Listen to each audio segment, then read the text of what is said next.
Surnommé le pays du soleil levant, connu pour ses cerisiers en fleurs, mais aussi pour son industrie du manga et de l'animation, le Japon est aussi une terre de sport. Que ce soit à travers le judo, les sports d'hiver ou encore le foot féminin, les Nippons rayonnent dans le monde. Mais les garçons ont encore un plafond de verre. Au royaume des Mark Evans, Captain Tsubasa ou encore Yoshi Isagi, on veut enfin passer un cap dans un mondial.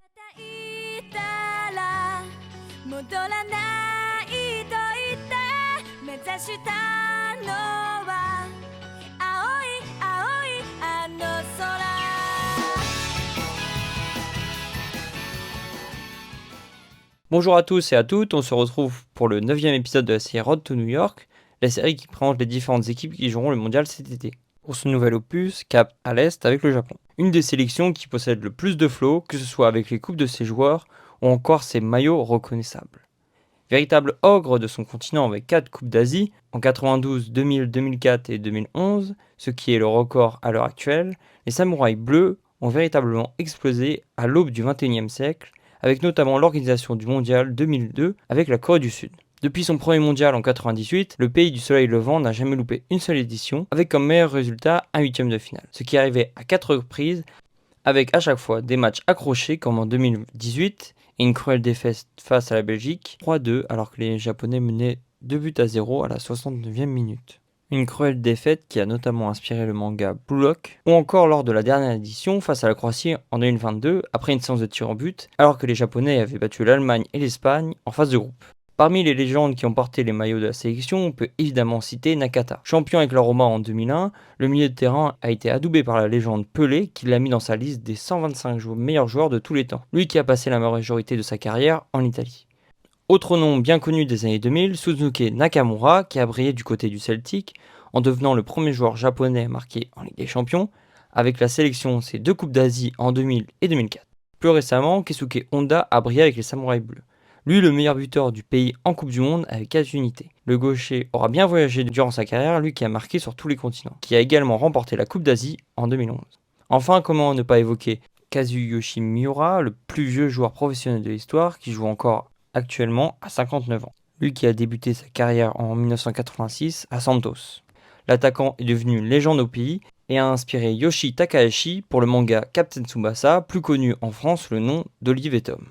Pour décrocher leur ticket pour le mondial, les Japonais ont dû passer par les longues phases de qualification asiatiques. Et malgré des mauvais résultats comme une défaite en Australie, les joueurs de Moriyasu ont aisément validé leur première place, eux qui étaient le premier pays qualifié pour cette édition 2026.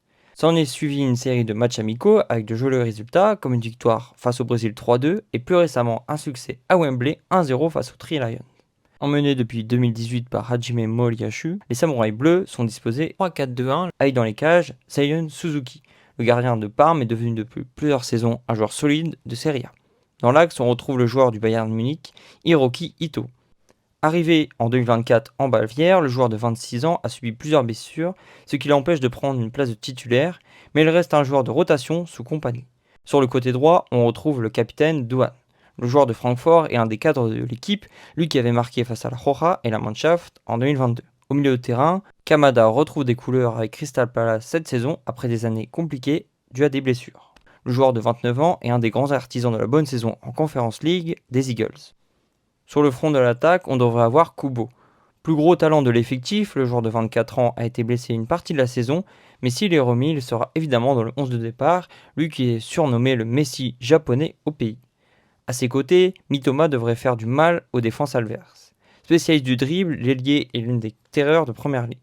C'est d'ailleurs lui qui a marqué l'unique but face à l'Angleterre après un super mouvement collectif. Celui qui va occuper la pointe de l'attaque n'est autre que Ueda. Meilleur buteur d'Eredivisie avec Feyenoord, le japonais de 27 ans réalise une très bonne saison avec 25 buts en 30 matchs de championnat. Parmi les joueurs à suivre, il faudra avoir un œil sur le Havrais Seko qui grâce à sa polyvalence pourrait avoir pas mal de temps de jeu cet été. Tanaka est aussi à suivre, lui qui réalise une bonne saison avec Leeds et qui est un des cadres du groupe. Plus haut sur le terrain, Maeda peut aussi postuler à une place de titulaire, lui qui les plante avec le Celtic malgré la mauvaise saison du club de Glasgow.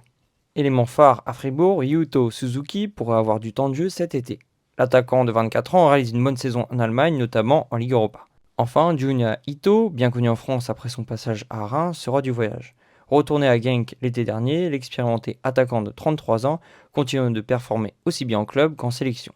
À noter les 2 grosses absences de Endo et Minamino. Le premier est blessé depuis plusieurs semaines alors qu'il ne jouait plus vraiment avec Liverpool, alors que le second s'est fait les croisés avec Monaco et a dû faire une croix sur le mondial, alors qu'en temps normal, il aurait été pressenti dans le 11 titulaire.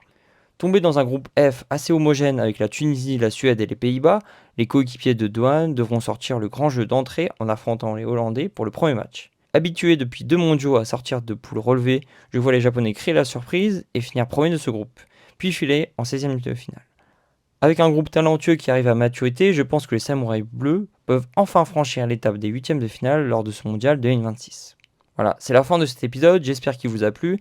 Si c'est le cas, vous pouvez le liker et le partager. Je vous invite également à vous abonner pour ne pas manquer les prochaines vidéos qui arrivent très bientôt. En attendant, je vous laisse avec l'hymne japonais. See you et prenez soin de vous.